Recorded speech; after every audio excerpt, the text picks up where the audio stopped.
কেমন আছো সবাই? আজকে দেখাবো চটজলদি একটা মাছের ঝোলের রেসিপি। নিয়ে নিয়েছি 3-4 টুকরো মতন মাছ আর একটা গোটা আলুকে এরকম লম্বা করে কেটে নিয়েছি, আর নিয়ে নিয়েছি একটা টমেটো। এরপর এর উপর দিয়ে ছড়িয়ে দিচ্ছি কিছুটা পরিমাণ নুন আর হলুদ গুঁড়ো। তারপর বেশ ভালো মতো মাছটাকে মেখে রেখে দেব। এরপর কড়াইতে দিয়ে দেব সামান্য সর্ষের তেল। আপনারা চাইলে সাদা তেলও ইউজ করতে পারেন। আর যেহেতু আগেই বলেছি চটজলদি একদম অফিস বা স্কুল যাওয়ার আগের এই পাতলা মাছের ঝোলের রেসিপি, তাই জন্য কিন্তু ফোড়ন আর আলু একসঙ্গেই ভেজে নিলাম। এরপর আলুটাকে একটু সাইড করে রেখে দিয়ে দিলাম মাছের টুকরোগুলোকে। এরপর বেশ ভালো করে হাই মিডিয়াম ফ্লেমে কিন্তু মাছগুলোকে ভালো মতো ভেজে নেব। একটা টিপস দিচ্ছি, মাছ যদি আপনারা লো ফ্লেমে ভাজেন তাহলে কিন্তু মাছ কড়াইতে লেগে ধরার একটা চান্স থাকে।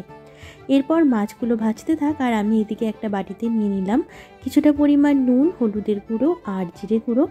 আর ফোড়নে যেহেতু আমি জিরে দিয়েছিলাম তাই জন্য এখানে গরম মশলা কিন্তু একেবারে দিয়ে দিলাম। এরপর কেটে রাখা টমেটোগুলোকেও আমি তেলে দিয়ে দিচ্ছি, যাতে টমেটোর একটা যে আঁশটে গন্ধ থাকে সেটা যেন চলে যায়।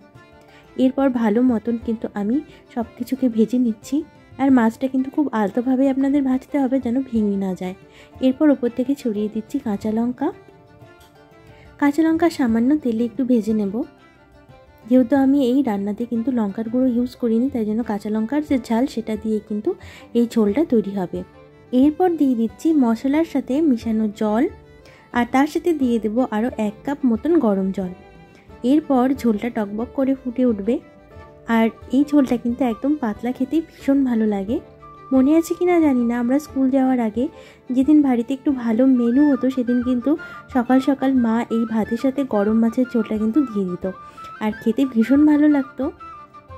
এই ঝোলের উপর সরটা না আমার ভীষণ ভালো লাগে। আর এই সর পড়া ঝোল থেকে কিন্তু আমি তুলে নিচ্ছি 1 পিস মাছ, আলু আর টমেটো, আর সার্ভ করব একদম গরম ভাতের সাথে। ভীষণ ভালো হয়েছিল। এত চটজলদি রান্না আর এত কম মশলায় এত টেস্টি হবে আমি ভাবতেও পারিনি। তোমরা কিন্তু একবার বাড়িতে ট্রাই করতে পারো, আর আমাকে অবশ্যই জানিও যে কেমন লাগলো। সত্যি কথা বলতে মাছের কালিয়ার সেই গ্রেভিওয়ালা ঝোলও কিন্তু এই পাতলা আলু টমেটো আর মাছের ঝোলের সাথে একদম পাত্তা পাবে না। ভীষণ টেস্টি হয়েছিল, তোমরা কিন্তু অবশ্যই ট্রাই করো।